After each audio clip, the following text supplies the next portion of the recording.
Então, para a galera do YouTube que infelizmente deu problema, a gente está gravando aqui para poder subir para vocês esse vídeo.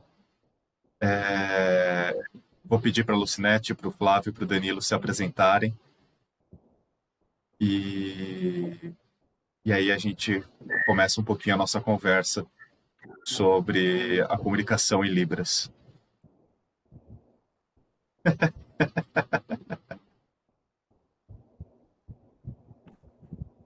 Participação especial. Da Lorena, minha filhinha. Tá. Então, Lucinete, pode começar? Uma boa noite a todos vocês. O meu nome é Lucinete. O meu sinal é esse, Lu. Eu trabalho como intérprete de Libras e também trabalho como coordenadora de cursos de Libras aqui na FL. Também sou apoiadora e coordenadora de curso também, auxiliando a Associação de Surdos. Somos voluntários na Associação de Surdos aqui de Presidente Prudente. E também trabalho como professora, auxilio e ajuda aí o Flávio quando ele precisa. É difícil se ele precisar, mas a gente está sempre aí no apoio. Ok? Sou formada pedagoga, sou formada na pós-graduação de tradução e interpretação de Libras, também em educação especial, tenho uma filhinha autista. E é isso. Estamos aqui, agradecemos o convite, estamos aqui para contribuir aí no nosso bate-papo sobre a inclusão. Ok? Boa noite a todos vocês. O meu nome é Flávio, o meu sinal é esse. Eu sou surdo, sou professor de Libras há quase 13 anos, sou formada em pedagogia. Eu quero agradecer imensamente ao Instituto pelo convite do nosso bate-papo aqui hoje. É isso. Oi, boa noite. Meu nome é Danilo. Sou professor na rede municipal aqui de São Paulo, numa das poucas escolas bilíngue que tem aqui. Trabalho com crianças surdas desde 2010 e foi naquele espaço com crianças surdas que eu aprendi muito mais sobre o ensino de ciências e sobre a língua de sinais, a vivência, assim, a convivência, né, com as pessoas surdas.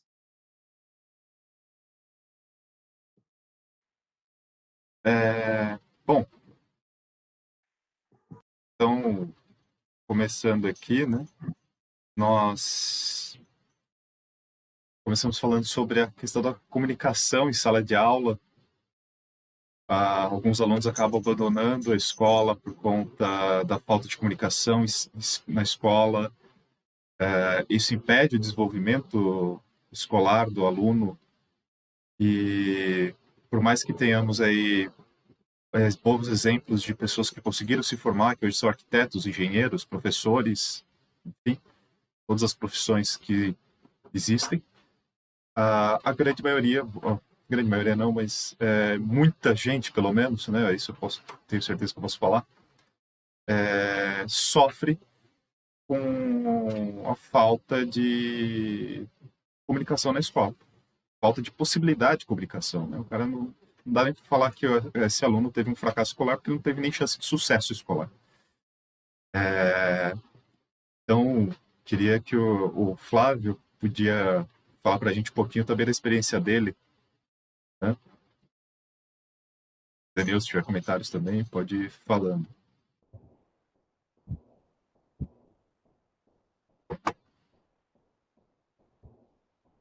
Então, vamos lá. Eu quero aproveitar para contar para vocês um pouquinho da minha história, da minha experiência. As histórias dos surdos, a maioria são parecidas. Eu nasci surdo porque a minha mãe, ela teve rubéola na gravidez. Então, eu às vezes, quando eu comecei a andar, eu saía andando, minha mãe chamava e eu não respondia. Então, ela desconfiou e me levou no médico. Então, fizemos alguns exames e aí descobrimos que eu era surdo. A minha mãe ficou muito apavorada, porque às vezes, né, ela não conhecia como funcionava. Então, o médico mandou me levar na fono, e na fono eu comecei a aprender a oralização. Dentro da escola eu não tinha intérprete, o professor não sabia Libras, às vezes eu pedia para algum amigo me ajudar, a maioria dos amigos não queriam me ajudar, não. Então, às vezes eu ficava muito sozinho e não aprendia nada. O ouvinte, ele conseguia captar e ir aprendendo, né, dentro da sala de aula, e eu não conseguia entender nada. E o surdo, ele é visual, então visualmente eu conseguia, né, entender muitas coisas, mas aprender o significado delas, não. Então, com a idade de 11 anos, eu comecei a conhecer outros surdos dentro da sala de recurso, que são salas especiais que tem aqui. Então, eu tinha de manhã o ensino regular e à tarde eu tinha essa sala especial, essa sala de recurso.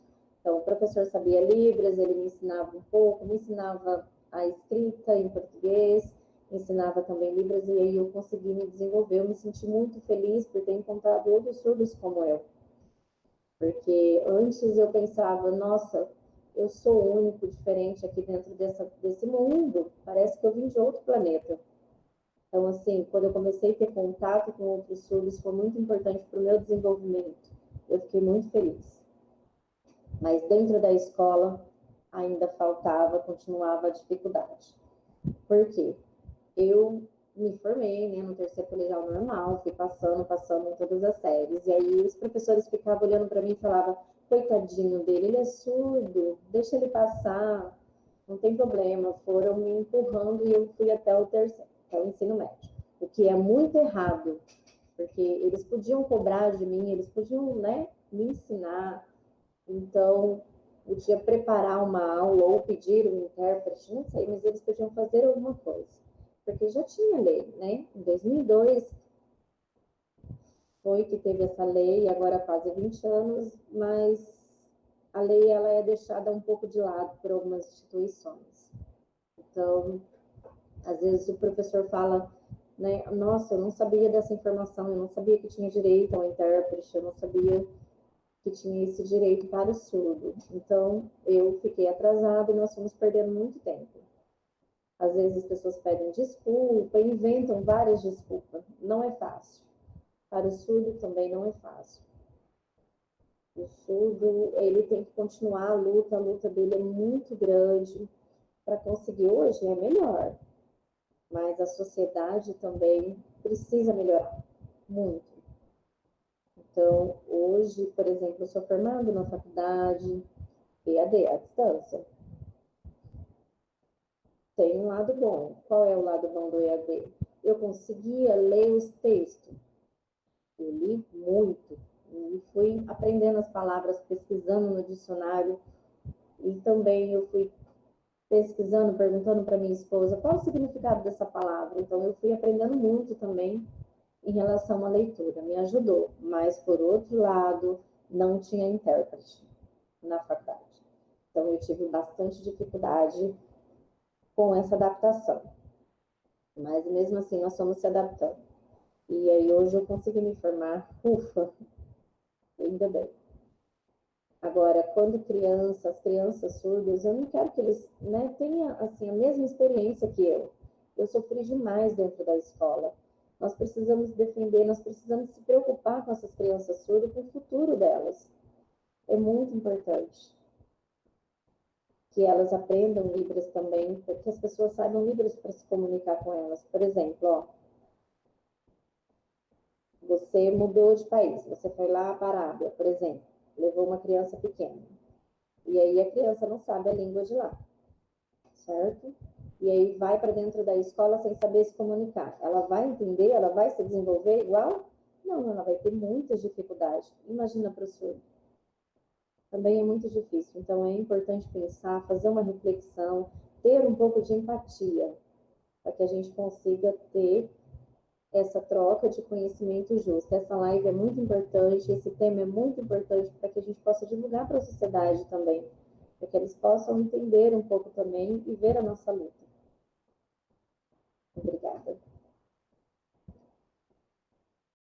Bom, vou seguir um pouco o Flávio e vou trazer um pouquinho da minha experiência dentro da escola também, né? Desde que eu ingressei na educação bilíngue. E eu ingressei sem precisar saber língua de sinais, porque legalmente não é uma exigência. Não tinha formação durante o curso que me dava abertura para poder trabalhar, precisava ter uma especialização, uma pós-graduação para a área educação especial na área de deficiência auditiva, parecia. Né? Eu não precisava saber língua de sinais, não tinha o curso de língua de sinais era muito mal estruturado, ele correspondia a 30 horas de 3.600, 360. Eu sei que 30 horas de língua de sinais era o teto. E eu sei que com 30 horas de língua de sinais, ainda naquele formato, falou assim, mas a gente vai saber alguma coisa sobre língua de sinais? A gente vai aprender alguma coisa? Vai treinar um pouco? Ela falou assim, não, vamos falar a respeito de aspectos legais, vamos falar sobre o aspecto teórico da língua. E foi com essa base que eu terminei a pós-graduação e iniciei um curso de língua de sinais. Aí o curso de língua de sinais era de 60 horas. 60 horas no nível básico, mais 60 horas para o nível intermediário. Aí eu finalizei o nível básico e isso no novembro, dezembro de 2009.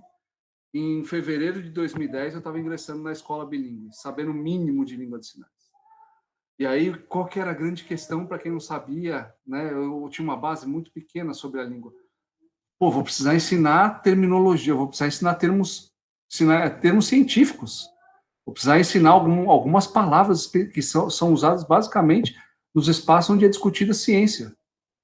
Aí, deixa eu encontrar isso, deixa eu procurar isso nos dicionários, no YouTube, nos referenciais teóricos e em tudo que eu pudesse, assim, encontrar alguma coisa. E não tinha. O maior dicionário que tinha na época, o dicionário do Capovilla, praticamente não trazia palavras relacionadas ao contexto do ensino de ciências.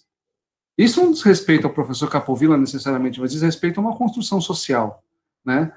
Foi falar, o Flávio falou em 2002, tal, a lei de Libras, mas socialmente ela não tinha uma construção que desse suporte para favorecer a comunicação que eu estava precisando na sala de aula.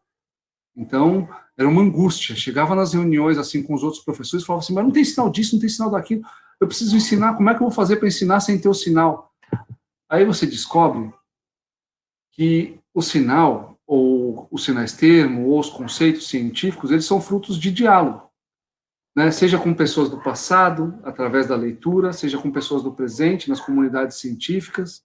Né? Eles são frutos do compartilhamento assim, de ideias, de leituras, de interpretações. E como isso não existia fora da sala de aula, né, ou existia em ambientes muito delimitados, muito restritos, né, e muito pouco compartilhados, essa foi a primeira falha que eu senti assim no meu trabalho. Eu não tenho sinais, como é que eu vou ensinar ciências? Aí depois vieram outras discussões, mas se eu tiver o sinal, eu consigo ensinar ciências? Já é o suficiente? Aí você mostra o sinal, encontra ele de repente numa outra língua, mas não diz respeito à experiência da criança, do aluno, da aluna, né? Não tem uma conexão, não tem um referencial que permita que ele fale assim, ah, tá, então isso combina com outras coisas que eu aprendi, com outras coisas que eu vi, que eu vivi. Não tem. Porque, para além da sala de aula, para além da falta da construção dos sinais termo, ainda tinha outros problemas, que era a vivência fora da sala de aula com a língua. Não tinha experiência com a família, não tinha experiência na rua, não tinha experiência em vários dos espaços em que a criança tinha contato com outras pessoas, porque a maior parte das outras pessoas são ouvintes. O Flávio fez uma comparação, né, falando assim, olha, se for, por exemplo, a Arábia, aí a criança está aprendendo a falar e chegou lá sem saber falar a língua da região. Ela vai conseguir aprender no espaço de tempo relativamente curto, porque a modalidade de língua, embora a escrita seja muito diferente, né, os signos sejam outros, é uma língua de modalidade oral escrita. A língua de sinais não é uma língua de modalidade oral escrita. É uma língua visoespacial, é uma língua de espaço corporal, né, com definições mais antigas. Então, ela possui propriedades que são muito diferentes em relação às línguas da língua de sinal para qualquer língua escrita. Então, um ouvinte que entrar em qualquer espaço em que seja falado uma língua de modalidade oral, ele vai se desenvolver no espaço de tempo muito menor do que um surdo em qualquer outro espaço que não tem acesso a línguas da modalidade que ele está acostumado a usar, da língua natural dele. Se é um surdo que está acostumado a usar a língua de sinais, seja ela a língua de sinais brasileira, a língua de sinais americana, língua gestual, como é dito em alguns países, como Portugal, por exemplo, se ele chega num lugar e só tem língua falada, só tem língua de modalidade oral, ele não tem uma referência para poder se desenvolver. Ele está ali isolado. Né? Ele tem algumas imagens que ele vai ver, como o Flávio ressaltou, né? Olha, a pessoa surda, ela precisa da visualidade como um apoio para poder desenvolver a sua interpretação de mundo. Lógico que ela não usa só a visualidade, né? Tem outros órgãos do sentido, né? O tato, né? A visão, o olfato, o paladar, tudo isso pode ajudar a pessoa a criar memórias, né? Criar relações, mas o visual é o que faz vamos dizer que representa um volume muito significativo de informação para as pessoas aprenderem. E aí ela chega naquele lugar e só vê a boquinha mexendo. Vê uma foto, mas não tem noção do que está escrito na legenda, né, do que significa aquela foto. Porque ninguém chegou para ela no passado, num momento anterior, e falou assim, olha, isso aqui significa tal coisa. Ou chegar e perguntar, como minha filha faz para mim quando está assistindo alguma coisa, papai, o que é isso? Uma criança surda, quem é que dá a resposta? Aonde que essa resposta é alcançada? Quantas vezes ela faz essa pergunta e quantas vezes ela tem essa resposta ou quantas vezes ela não tem essa resposta? Todos esses são os fatores que eu estou trazendo experiências da vida do dia a dia, mas que são extremamente influentes para a vida acadêmica. Por quê? A vida acadêmica ela não é fruto de um trabalho que é feito somente pelo professor. Ele é feito basicamente por 3 pilares: a escola, a família e a sociedade. Então, se já tem uma escola, como o Flávio falou várias vezes, olha, eu tive muito problema com questão de inclusão, né? Que está deixando a desejar. Se tem uma família que não tem condições de lidar com a língua de sinais por diversos fatores, não cabe a mim fazer qualquer juízo de valor sobre o porquê de ter acesso ou não ter acesso à língua de sinais. Eu estou só apontando que essa experiência ela é da vida das pessoas surdas, é da vida dos alunos, e eu entendo isso como um reflexo do que acontece na sala de aula, né, ou é extremamente relacionado com o fato da criança ter mais desenvoltura para aprendizagem ou ter mais dificuldade. Porque se ela tem mais relações com as quais ela possa construir alguma ligação com o aprendizado na sala de aula, ela se desenvolve muito melhor. O aprendizado ele passa a ter ele passa a ser mais significativo, vir mais à luz da consciência da criança. Né? Se ela não tem essa relação, se ela só aprende na sala de aula e vai embora, e passa a maior parte do tempo sem ter com quem se comunicar, vai embora, ela esquece. Aquilo lá praticamente vai ser apagado. Então, a vivência em ciências ela tem relação com todas as experiências prévias do aluno, né? É uma experiência como na base do meu referencial, é uma experiência sócio-histórico-cultural, que são esses 3 aspectos que deixam a desejar para o desenvolvimento das crianças surdas.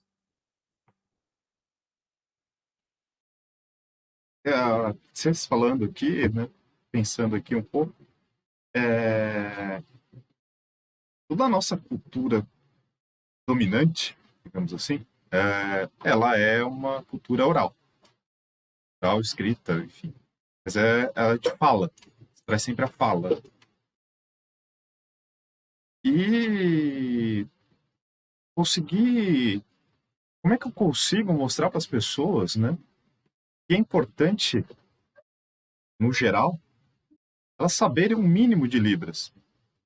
Mesmo que nem você falou, você foi para dar aula, você não precisava saber Libras. Né? Você entra numa escola bilíngue sem saber nada de Libras. E não tinha problema. Eu entendo que o professor ele possa até entrar no começo sem saber tudo de Libras, ainda mais da área dele, né? Igual tu é da área de ciências, ali do Fundamental 2. Não sei o termo para mitocôndria, mas como é que o cara não sabe o básico? Como é que o cara é permitido dar aula para alunos surdos sem saber um básico de Libras. Sem saber falar um... Você tá com dúvida? Pelo menos fazer a pergunta pro garoto. Não tem comunicação nenhuma na língua natural daquele aluno. O aluno fica olhando e falando, pô, cara, sei lá, é igual a gente entrar numa sala e o professor tá falando inglês e o cara não sabe nada de português. E se você tentar perguntar pro cara, não vai adiantar, né? E aí, como é que a gente consegue explicar isso para as pessoas? Por mais que não seja a maioria, mas temos uma grande população, um grande número de pessoas que são surdas, não só no Brasil, mas isso é um problema de todos. Como é que a gente consegue mostrar isso para as pessoas, né? Falar, é importante você saber Libras, um básico. Na graduação a gente não tem isso. Os caras, quando o Flávio falou, não sabíamos que tinha essa lei, não sabíamos que precisava de um intérprete, e aí? Quer dizer, é a cultura do, bom, vamos empurrando com a barriga, né? Se o cara aceitar, aceitou. Se o cara pedir, aí a gente resolve. O Flávio também comentou uma coisa que me incomoda bastante, geralmente, nessa questão. O cara é surdo, então vamos pegar mais leve com ele. Por quê? Significa que ele não vai entender matemática, por exemplo? Significa que não vai entender física? Não faz sentido. Eu preciso arranjar um meio de me comunicar com o cara, com a criança. Uma outra questão, né, que eu deixo aqui para vocês, até para a gente fechar esse primeiro bloco da nossa conversa, é o aluno surdo. Porque não é só o aluno. É uma característica dele. Eu não fico falando, o aluno do cabelo preto, do cabelo amarelo, do cabelo não sei o quê. Às vezes a gente, fulano de tal, não, é aquele que senta em tal canto, que usa tal camisa. A gente, beleza, só para lembrar do cara. Mas a gente não nomeia o cara como o cara da camisa amarela. A gente dá o nome dele e fala que é um aluno. Quando o aluno tem alguma característica que precisa de uma necessidade específica, que tem uma necessidade específica, aí o aluno fica rotulado com o nome da necessidade específica, trazendo uma cultura que para mim me parece de exclusão e não de inclusão. Não sei a vocês, mas bom, deixo para vocês comentarem o assunto.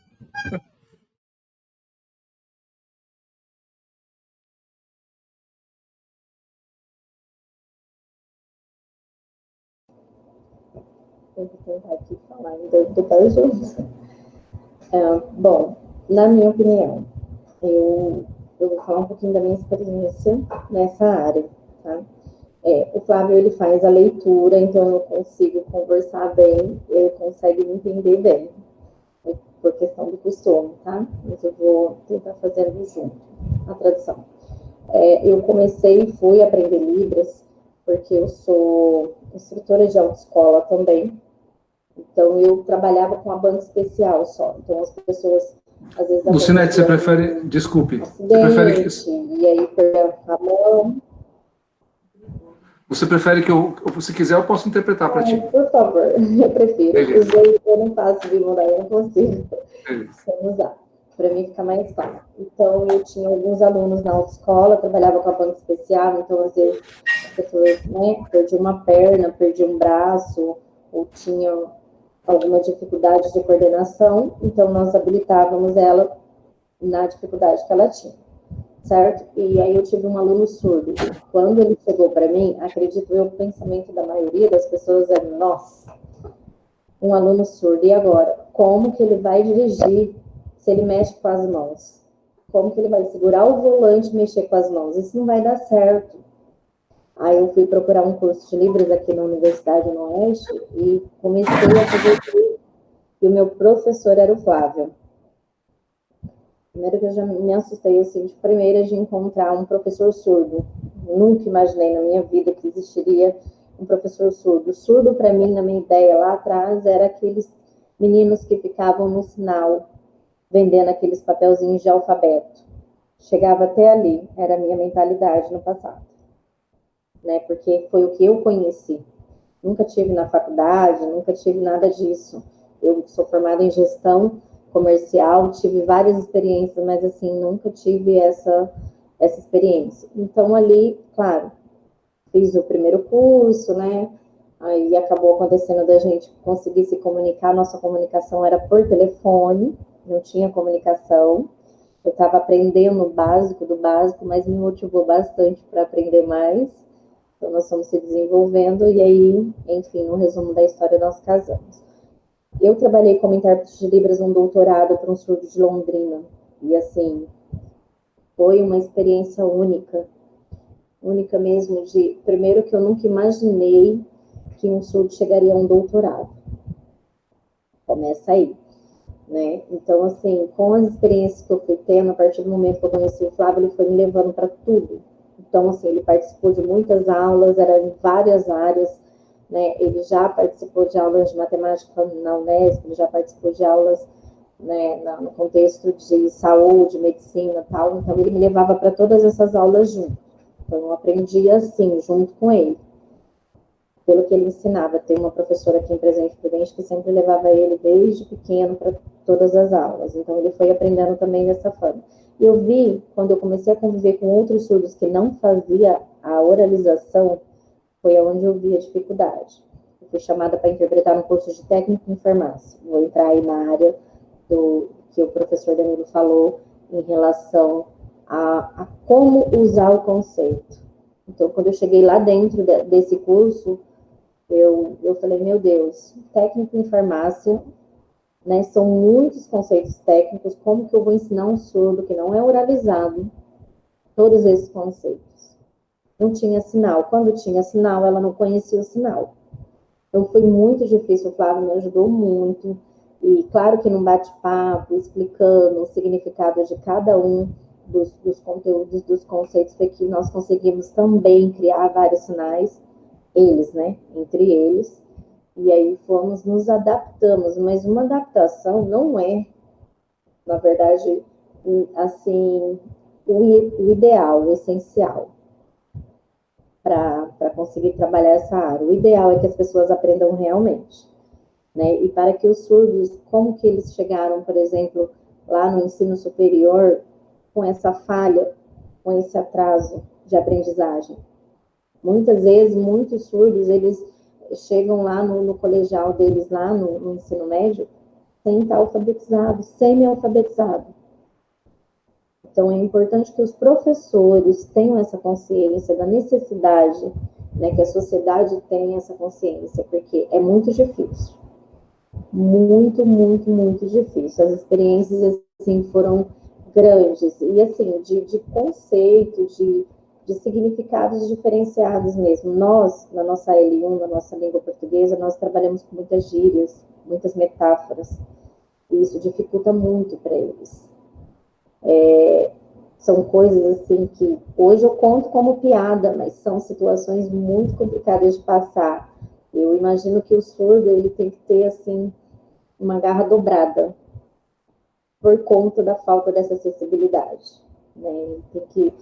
Ele se esforça muito para que ele consiga chegar e ele não seja só o menininho do sinaleiro, né? Hoje eu vejo que aqui na nossa região vários surdos já têm o seu trabalho há muito tempo, conseguiram se desenvolver, outros estão estudando, buscando, mas assim, a falta da acessibilidade complica muito.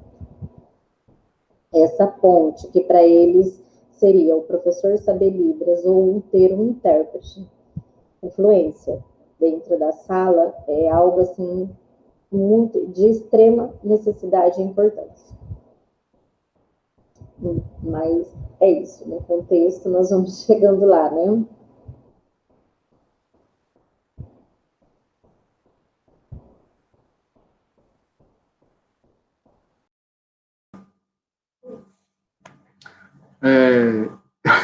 Desculpa, quando vem para a interpretação, parece que a cabeça vai para outro lugar, né?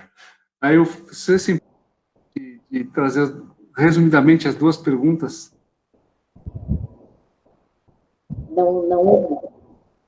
O Eufrásio trazendo as duas perguntas resumidamente aí, só para eu Porque eu, de fato, fui para interpretando a Lucinete, aí eu, desculpa. Lembrar a questão de,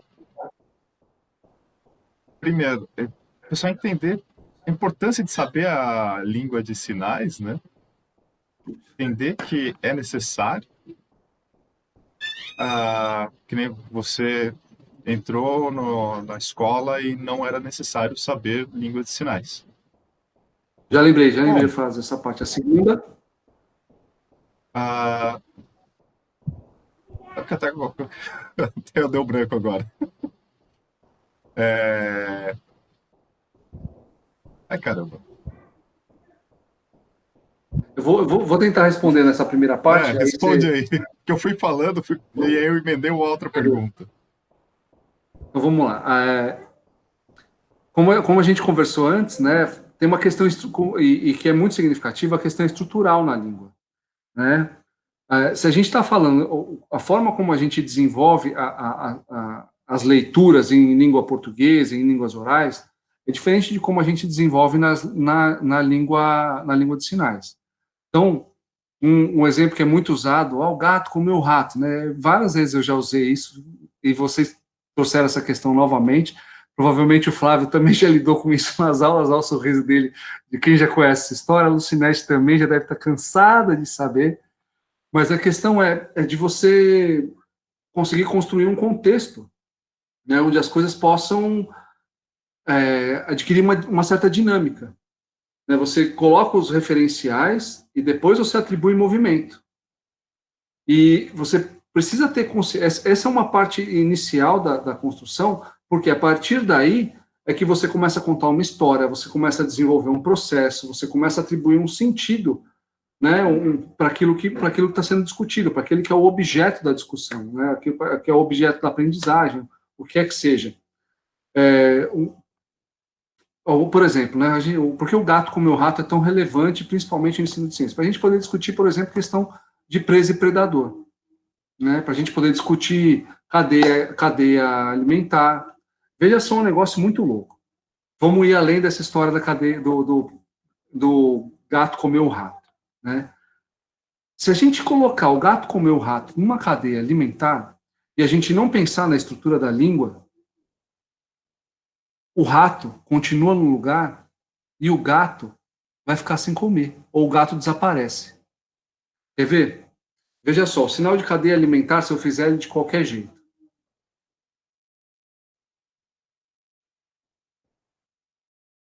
Agora, se eu fizer ele pensando na língua de sinais,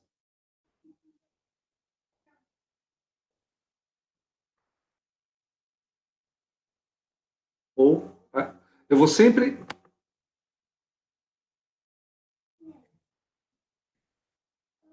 E esse, que era uma presa, continua como presa, e esse aqui é o predador. Mas, se eu mudo o contexto, esse aqui, que era o predador, se tornou presa, e agora tem um novo predador. Agora, você, imagina só, vamos colocar isso numa sequência. Vamos colocar, por exemplo, uma ave. É, vamos colocar uma cobra, né? E aí eu falo assim, a cobra comeu a ave, certo? Então a cobra comeu a ave.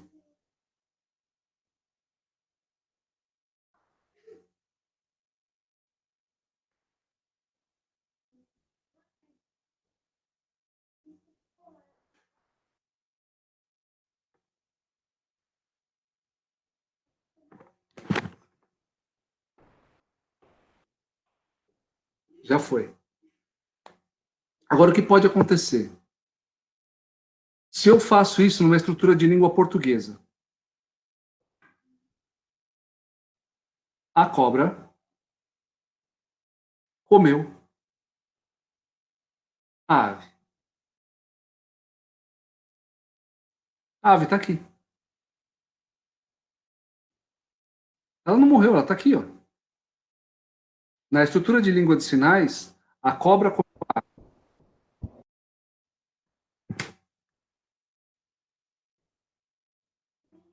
E a ave sumiu. Eu preciso pensar nessa estrutura porque isso vai dizer respeito a uma série de processos, a uma série de sequências que vão acontecer e que precisam ser construídas de uma forma que faça sentido para quem está assistindo isso. Né, aí a gente volta na questão da visualidade que o Flávio trouxe. Então, para além de saber a respeito de conceitos, para além de saber a respeito um pouquinho a respeito da estrutura, conhecer um pouco de sinais, é preciso entender como eles estão relacionados no contexto do dia a dia, né? E como que... E é lógico, eu não estou trazendo isso como falar, gente, essa é a receita do sucesso. Não. Estou trazendo isso porque essa vivência, eu errei um monte de vezes antes de conseguir fazer alguma coisa que passasse a fazer sentido também para mim. Porque eu também cheguei a fazer esse tipo de construção, falar assim, o gato comeu o rato, ou o rato. Poxa, aí fazia isso na sala de aula e continuava lá. Aí você começa a se dar conta que não pode ter evitar essa proposição do bimodalismo em sala de aula é essencial. Aqui é uma estrutura, né, da língua portuguesa, e aqui é outra. Não dá para fazer os dois juntos. Fazer os dois juntos é extremamente complicado.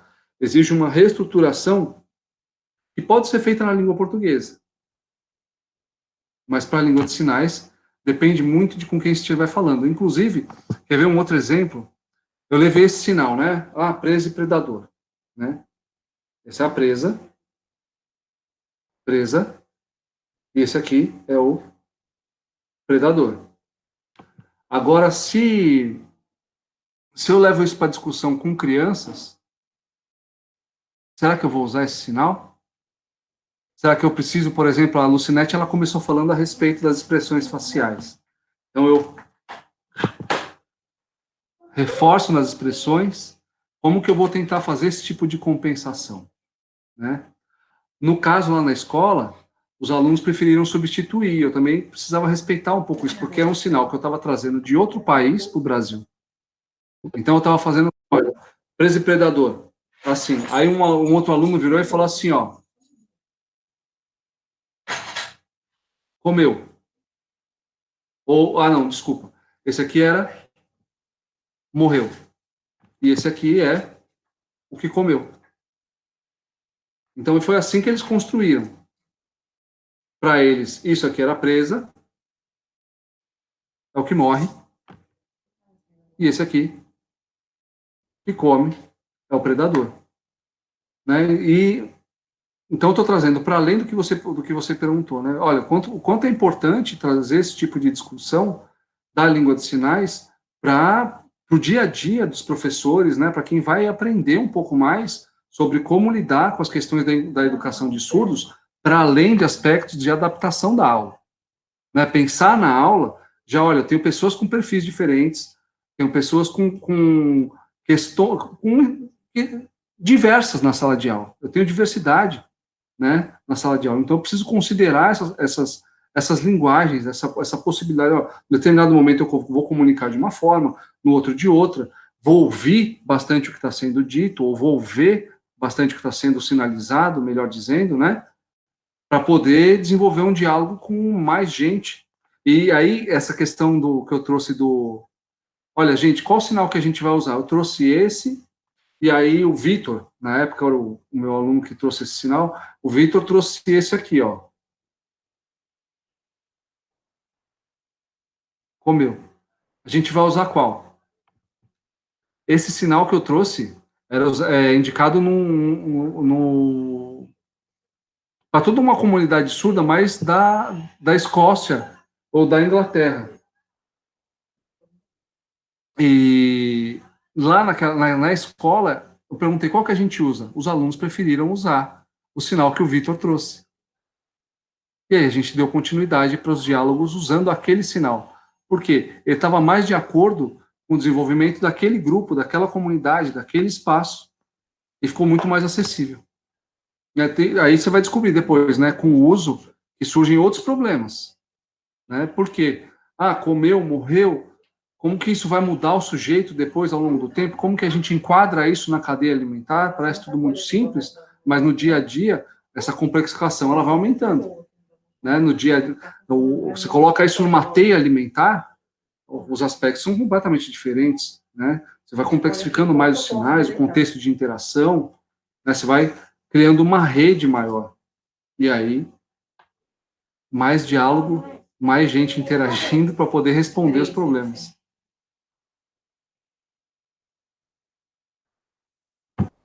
Eu posso fazer um complemento, Flávio? Pode, claro. Vamos lá. Eu vou fazer um complemento para o professor Danilo. O que você falou é muito importante, porque você mesmo sabe que não, todos os surdos não são iguais. Então, o que acontece? Eles avaliam, às vezes, você consegue avaliar, ele sabe Libras, não sabe Libras? Porque tem surdos que não sabem Libras e também não sabem português.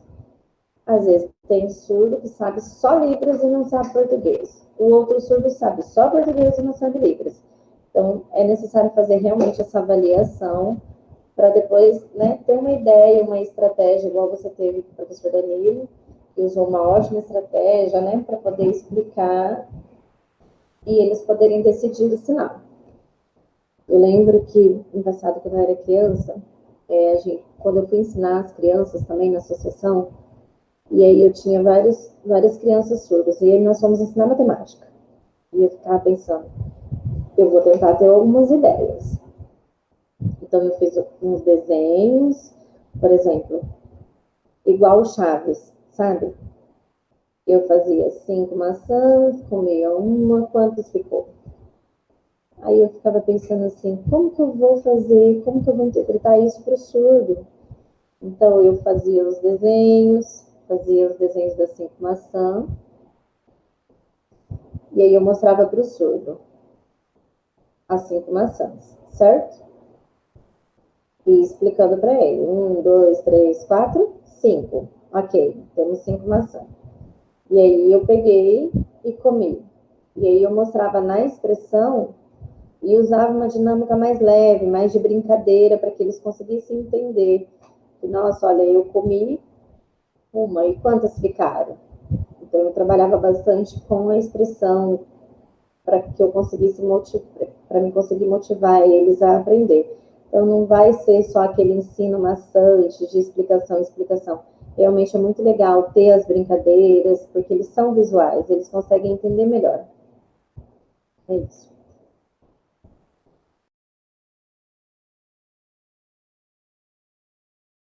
Outra questão que eu tinha abordado era a, como a cultura da pessoa que tem uma necessidade específica, que seria o aluno de inclusão, acaba sendo rotulado por aquela necessidade, por aquela questão específica. E aí, que nem o Flávio falou, acabam não puxando tanto o aluno ou não dando talvez a devida atenção àquele aluno em relação ao aprendizado dele por conta daquela necessidade. Eu preciso me comunicar de uma outra maneira. No caso do surdo, eu preciso de uma comunicação que seja diferente. Mas não significa que não vá aprender. Pelo contrário, vai aprender igual a qualquer um. A questão é a forma da linguagem, a forma de se expressar, a forma de comunicação. E aí, nessa rotulação do aluno, né, dessa maneira, acaba se tirando o foco do ensino para um problema não é um problema, é uma característica. Uma característica do aluno. Então, né? É o aluno surdo, é o aluno TDAH, é o aluno não sei o quê, é o aluno não sei o quê. Cara, é só um aluno que você tem que trabalhar de uma forma diferente, porque ele tem uma característica diferente dos outros. Se fosse um aluno que não tivesse nada, medicamente falando,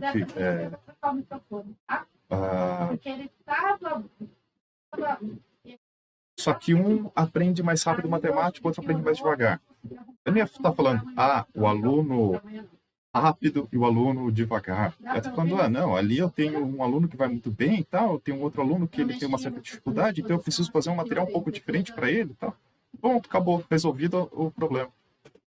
Quando tem uma necessidade específica, não, aquele aluno lá, ele não sei o quê, tem aquela característica, então tem que pegar mais leve e tal, e vamos embora.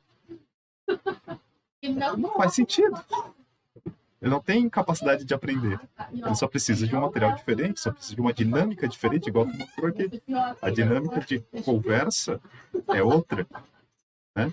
Então, a minha questão é mais nisso. O que a gente consegue fazer para tirar essa coisa que está enraizada de, o aluno, isso. Não, cara, é o aluno, ponto. Agora, a questão é, eu, professor, como é que eu vou trabalhar com o aluno? O problema não é o aluno, o problema é como eu vou trabalhar, né? Então, como que a gente consegue trazer esse problema de fato e mostrar que o problema está no preparo da aula em si, não no aluno? O preparo da escola como um todo, não do aluno. Aí a gente vai fazendo as suas aulas. Então, é um negócio extremamente complexo, né? Porque ele diz respeito ao aluno, ele diz respeito à aula, ele diz respeito à minha experiência como uma pessoa que é um representante da diversidade, diz respeito ao aluno como um representante da diversidade. E aí nada disso é independente, todos eles são fatores interdependentes. E isso vai ser extremamente relevante, porque como é que você desenvolve uma aula que seja adequada para 35 alunos?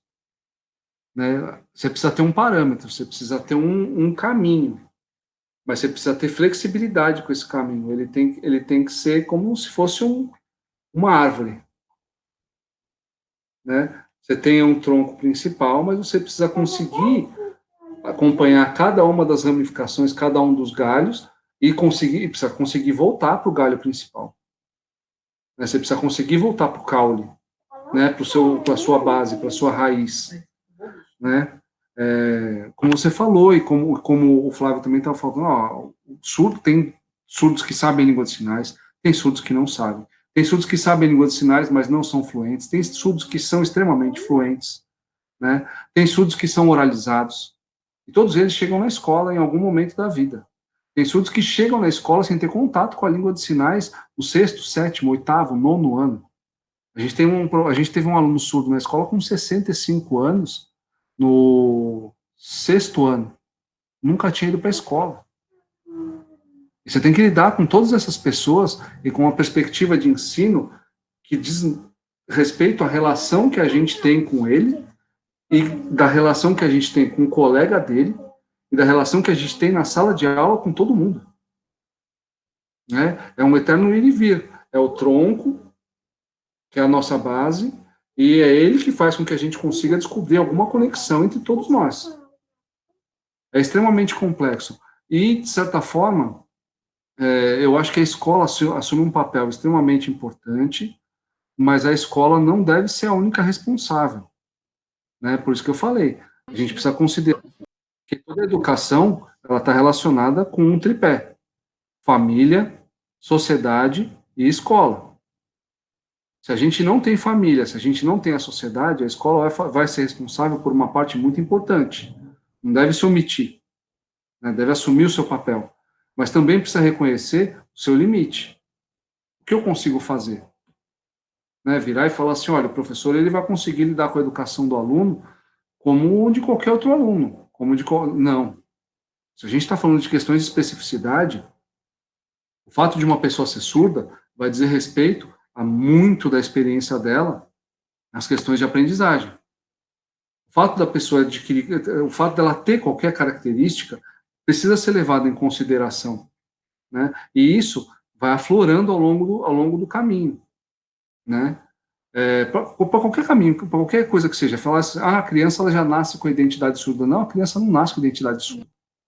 capaz ela, durante o caminho dela como aluno ou como aluna, ora se identificar, se ela for oralizada, por exemplo, ora se identifica mais com a língua portuguesa, prefere usar a língua portuguesa, e até questionar o professor, falar assim, por que você não usa a língua portuguesa? Por que a gente não fala?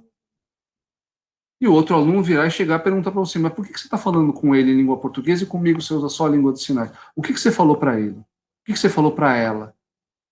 Né? O ele e ela, né? A gente teve aluno, eu tive aluna transgênero. Isso é extremamente relevante, porque como é que ela convive com os colegas na sala de aula?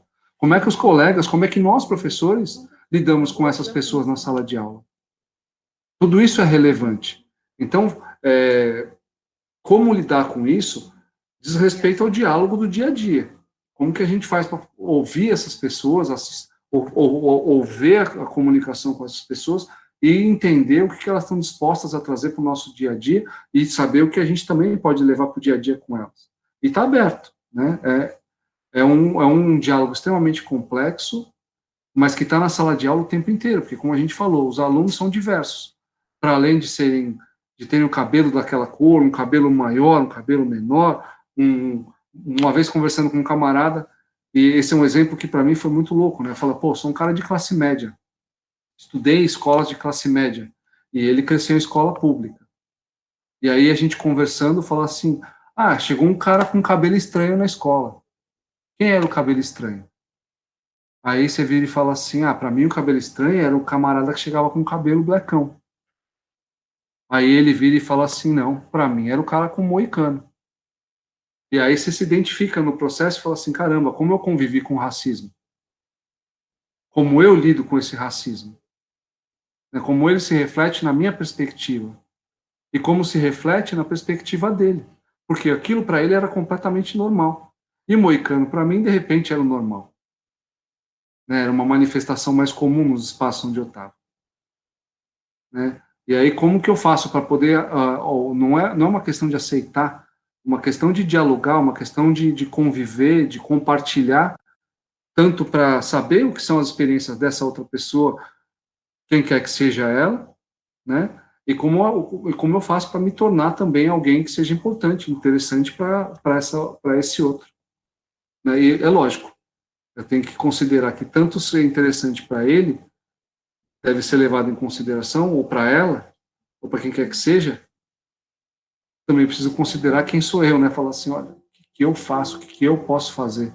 Afinal, eu sou um professor de ciências que trabalha em determinadas condições, né? Então, tem um limite, né? O que eu posso oferecer? Vai ter um certo momento que eu vou virar e falar assim, agora eu não consigo mais. Aí eu preciso reconhecer isso, senão o caminho é de frustração demais.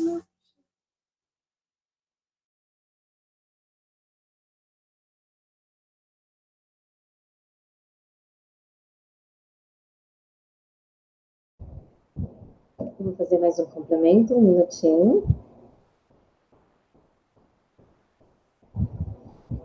Então, vamos lá.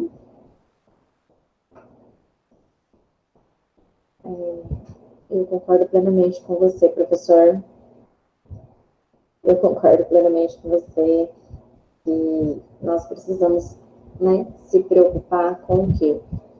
Com que o aluno, precisamos fazer essa via de mão dupla com que o aluno goste, com que eu consiga também fazer, porque, por exemplo, já aconteceu do aluno estar com muito sono,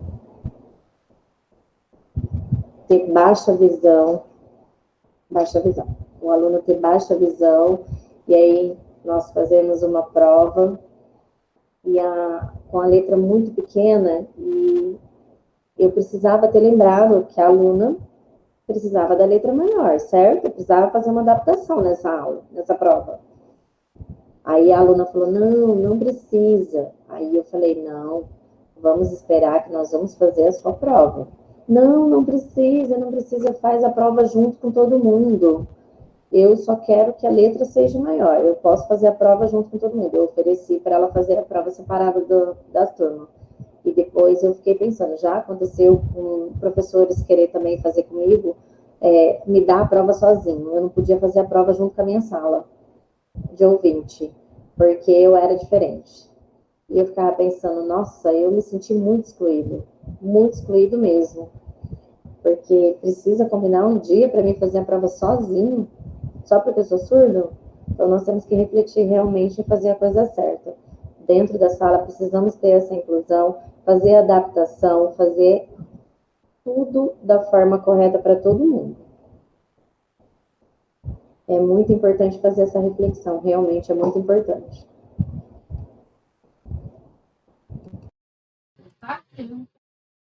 Eu fico pensando, pela minha vivência, escolas regulares que não atendem via de regra alunos com necessidades específicas, né?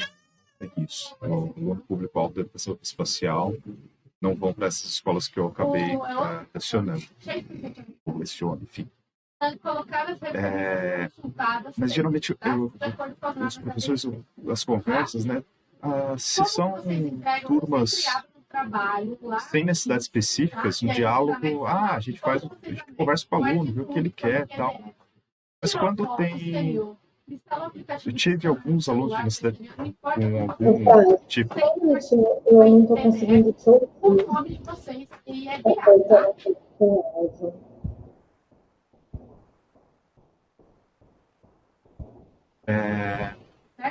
Agora melhorou? Eu, conversando com outros professores de escolas igual eu, né, que dá aula em escolas que não atendem público-alvo da educação especial. Quando aparece algum aluno que seja, tem um déficit de atenção muito baixo, ou qualquer coisa do tipo, esse aluno ele já sai do diálogo da sala, que nem vocês falaram, né? Eu converso com os alunos e a partir disso eu penso se um material para aquele cara, um material para o outro, tal, não sei o quê. Na escola regular, quando tem esse aluno com a necessidade específica, eu não tenho esse olhar, não vem esse olhar, né, via de regra. Vem mais o olhar do, bom, esse aluno tem uma necessidade específica, então faz separado. Quer dizer, não é um olhar de uma aula integrada, né, integradora, uma aula que o aluno vai poder participar junto dos outros. É uma atividade que eu vou fazer para a turma, e aí eu faço uma atividade para aquele aluno, que durante a aula não vai participar do diálogo, seja por N questões. E aí, o que vocês trouxeram, eu fiquei pensando nisso. O Danilo consegue dar aula numa escola bilíngue. Então, ele consegue ter um diálogo com todos os alunos ali, eles são todos surdos, tal, ok. Agora, pensando numa... que nem o Flávio vivenciou, né, numa sala comum, que daí eu tenho um aluno, 2 alunos surdos, os professores já não fazem esse diálogo direito. E é nesse ponto que eu fico pensando, como é que eu consigo ajudar a pensar a aula para todos? Porque não é uma aula que eu vou dar para uma turma e uma aula que eu vou dar para esses 2. Eu vou ter que dar uma aula só para todos. Então eu vou ter que mudar a minha forma de dar aula. Pô, mas eu tenho que ter aquela aula geral, né, que nem você falou, mas tem que pensar nas especificidades. Se eu mudar a ordem da minha comunicação, para esses 2 alunos resolve, e para os outros eles vão ter algum prejuízo? Se ao invés de falar que o gato comeu o rato, eu falar, olha, tinha um rato e o gato foi lá e comeu. Então, eu já... que é o exemplo, né? O exemplo clássico. Quem é ouvinte vai entender. E eu já resolvi um problema. Tudo bem, aqui foi um exemplo bem simples. Na hora do vamos ver, o negócio é um pouco mais complicado. Mas e aí, como é que qual a ideia vem para vocês de possibilidades dessa integração ali, na sala de aula misturada mesmo? Sem essa segregação, a aula, escola para surdos, escola para não surdos. Uma escola para todos. Ponto. Como é que eu conseguiria resolver isso? O que vocês já viram ou que sentem? Enfim, não sei. O que vocês têm a comentar sobre?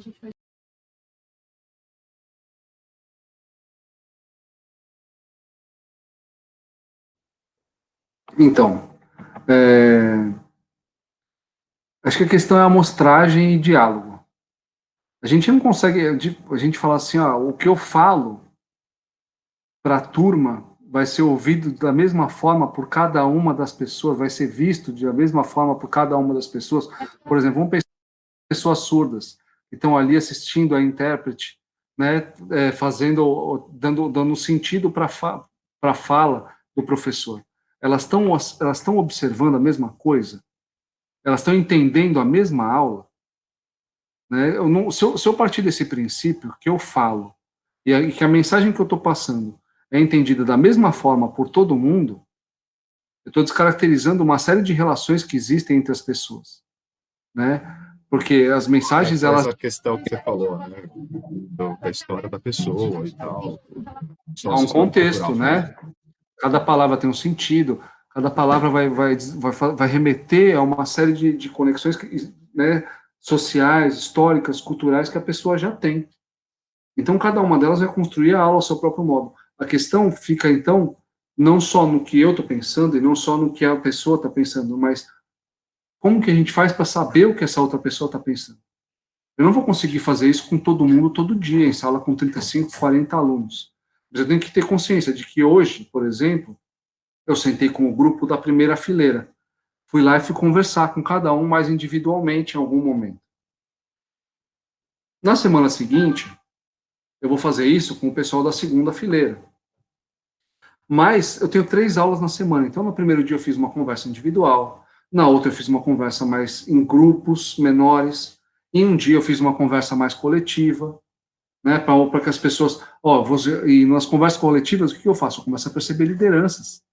Eu começo a perceber quem são os alunos que falam à frente de todos. Eu começo, nos pequenos grupos, a dar margem para outras lideranças que não são aquelas que aparecem nos coletivos, necessariamente. Né? Porque se eu pego um grupo se eu percebo quem são os líderes e coloco eles todos juntos num único grupo, a liderança se manifesta de uma forma. E aí, automaticamente, nos outros grupos, outras lideranças vão aparecer. Automaticamente, não, estou criando uma situação, né, em que outras lideranças possam aparecer, outras falas, né? Ou dar espaço para os alunos conversarem mais entre si em grupos menores. E individualmente, eu posso conhecê-los melhor, né? Eu sento com cada um dos alunos. E essa foi uma questão. Então, a pergunta na sala de aula, mais do que isso, tanto quanto sobre olha, como que eu faço para planejar uma aula em que eu consiga conversar com todo mundo, quando que eu sento para conversar com cada uma dessas pessoas, em que contexto que eu coloco cada uma dessas pessoas para entender o que elas falam em contextos diferentes, como que elas se expõem em contextos diferentes. Quem falou hoje no grupo e quem vai falar amanhã. No coletivo, teve alguém novo que começou a se expor? Né? Então, essas dinâmicas de organização da sala de aula favorecem bastante esse tipo de manifestação. E a gente precisa estar aberto para poder construir essas relações. Ah, mas os alunos querem sentar sempre com os mesmos. Isso não é um problema.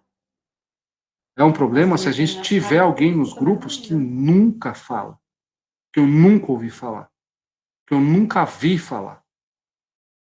Se a gente tiver isso, é problemático. Agora, se hoje eu não ouvi, mas tem um outro dia que ele se comunicou de alguma outra forma, se eu dou margem, por exemplo, tem aluno que vai preferir ser, ou aluna, que prefere se comunicar de outra forma, prefere se comunicar por escrito, prefere se comunicar através de um desenho, prefere no coletivo ficar quieto, mas individualmente conversa mais. É por isso que eu preciso lidar com linguagens diferentes, preciso lidar com agrupamentos diferentes, para poder para poder construir essas oportunidades, para conhecer melhor essas pessoas e entender como que o que a gente propõe na sala de aula se constrói nas relações com os alunos, ou é construído nas relações com os alunos. Porque o que eu proponho, muitas vezes, vai ficar muito distante do que os alunos estão construindo de expectativa. E aí, como é que a gente faz para se aproximar mais, né, e construir diálogos na sala de aula? Acho que é parte das questões mais importantes que a gente tem, inclusive para poder saber, olha, que eu vou dar uma nota, né? Hoje essa criança ela está retraída, ela nunca trouxe nada para mim. Amanhã ela começa a falar alguma coisa, né? Ou ela preferia se comunicar somente por escrito. Hoje ela me trouxe um desenho, o desenho foi expressivo, Então, a nota não pode ser um instrumento para você virar para o aluno e falar se ele aprendeu ou se ele não aprendeu só. Ela serve para isso, mas ela tem que servir também para poder construir estímulo, né? Virar e falar assim, olha, não é só o que você aprendeu em relação ao seu colega, o que você aprendeu em relação à sua história, né, em relação ao que eu conheci de você, o que eu me dispus a saber sobre você. Então, tem bastante coisa. Vou encerrar para o Flávio também, de repente, trazer alguma perspectiva aí. Obrigado.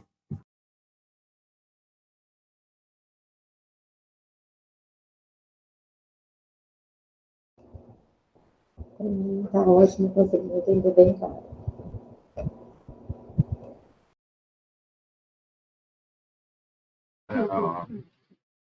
Estudando aqui o Danilo, fiquei pensando como isso falta, inclusive, na escola regular.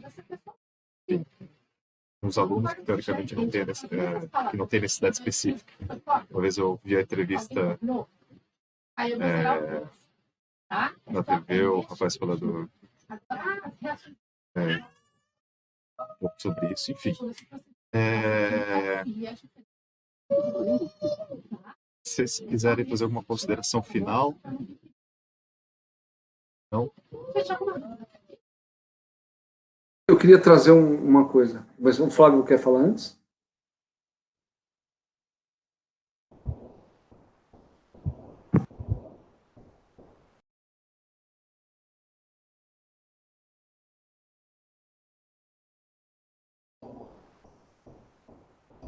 Vamos lá? Então, eu vou dar um exemplo rapidinho.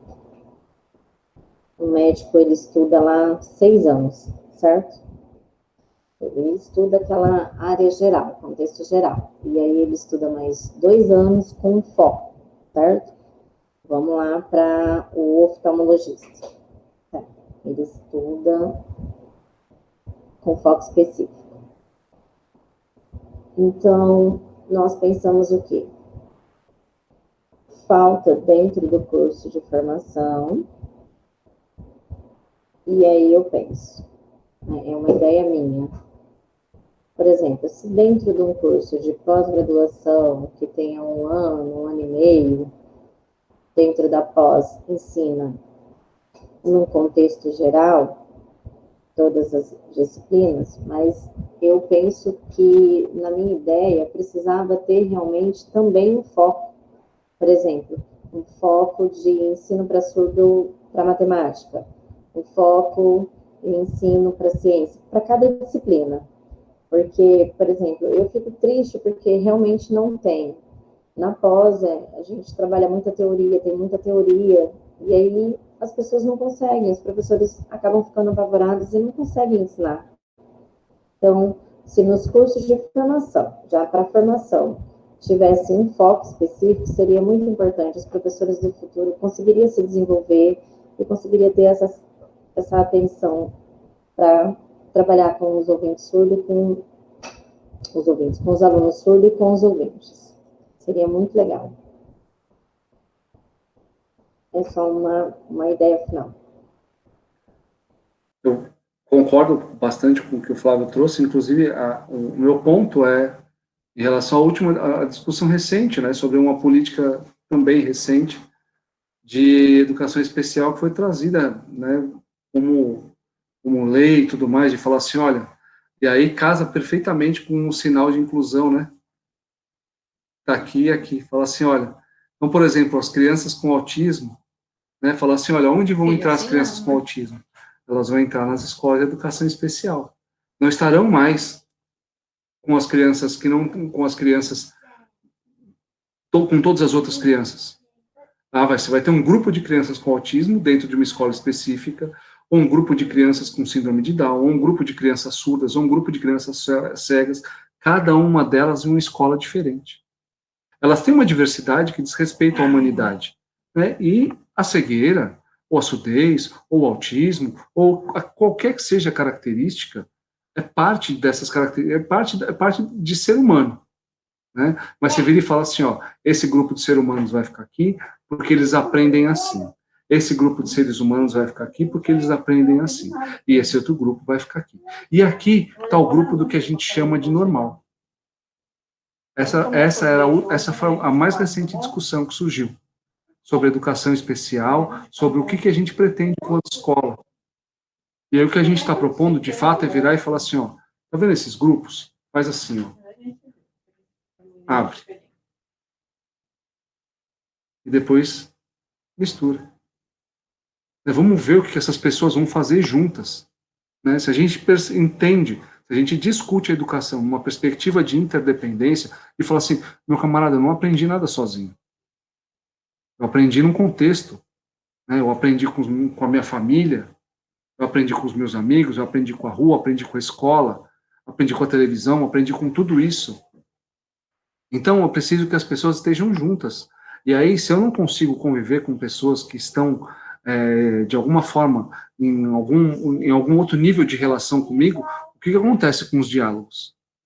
Eles começam a ficar cada vez mais restritos.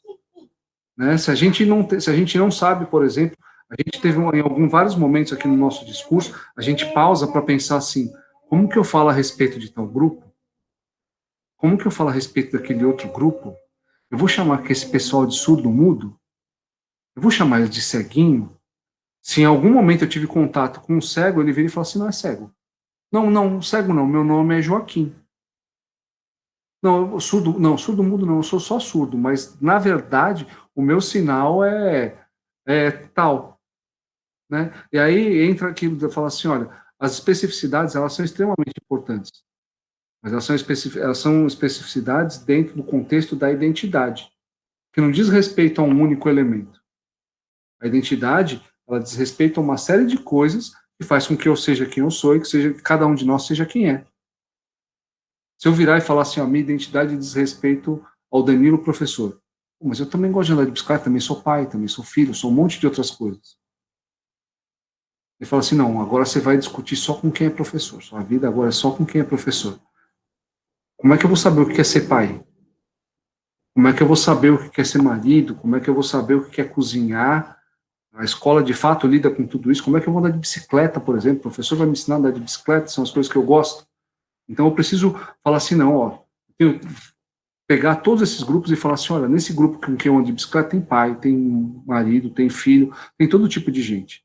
E a gente precisa dar valor para isso e falar assim, olha, nessas relações é quando a gente vira e entende que a gente está numa perspectiva de complexidade, de relação, de interdependência, que a gente se constrói como ser humano, que a gente constrói a nossa identidade, que a gente fala assim, caramba, a escola também precisa lidar com as coisas dessa forma, e os grupos não podem ser separados, eles precisam estar juntos, e não é estar junto para mostrar só o que tem de igual, para a gente conhecer as diferenças, para a gente saber como essas diferenças se relacionam e como elas podem conviver. É isso. Como que eu coloco isso então?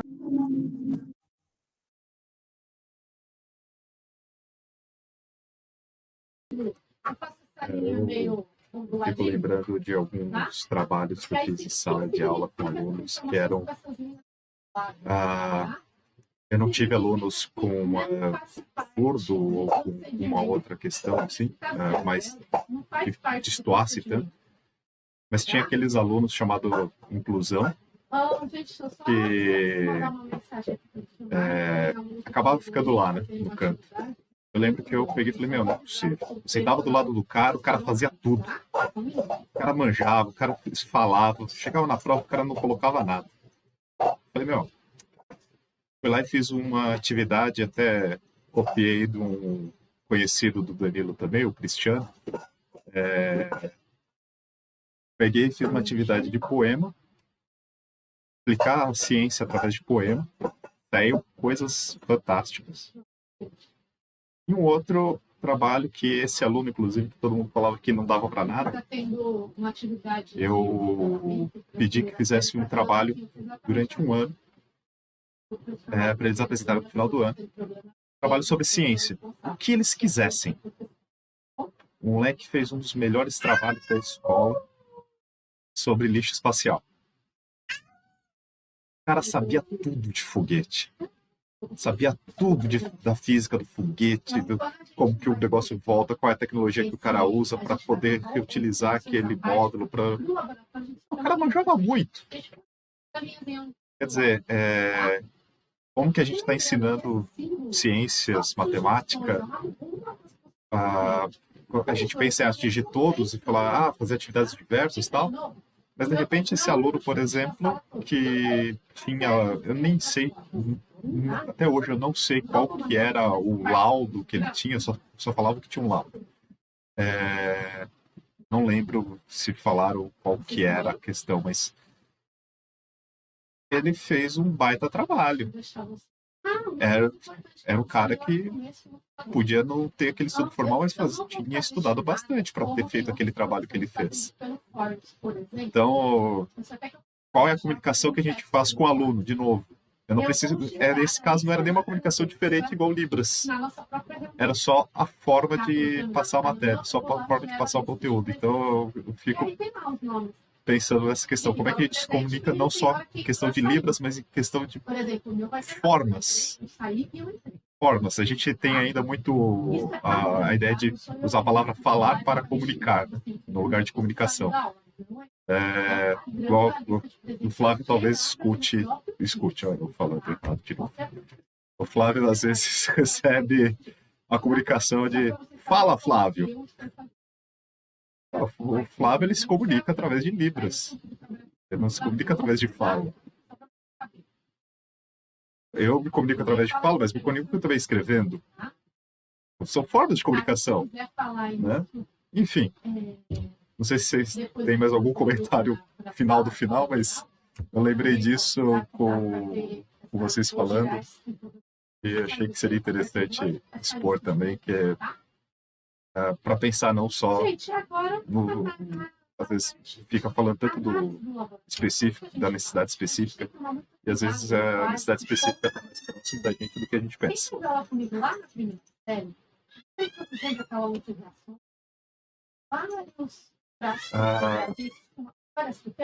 Então, mais alguma coisa? Senão, vou pedir para vocês fazerem a despedida. Obrigado a vocês. Obrigado quem está assistindo, quem assistiu. Enfim. E a gente, de repente, continua essa conversa depois, então, com o Denner, inclusive, que hoje não pôde participar porque teve uma queda de energia na casa dele. Enfim. Obrigado, abraço a todos. Obrigado, gente. Mais. Valeu. Tchau, tchau. Obrigada.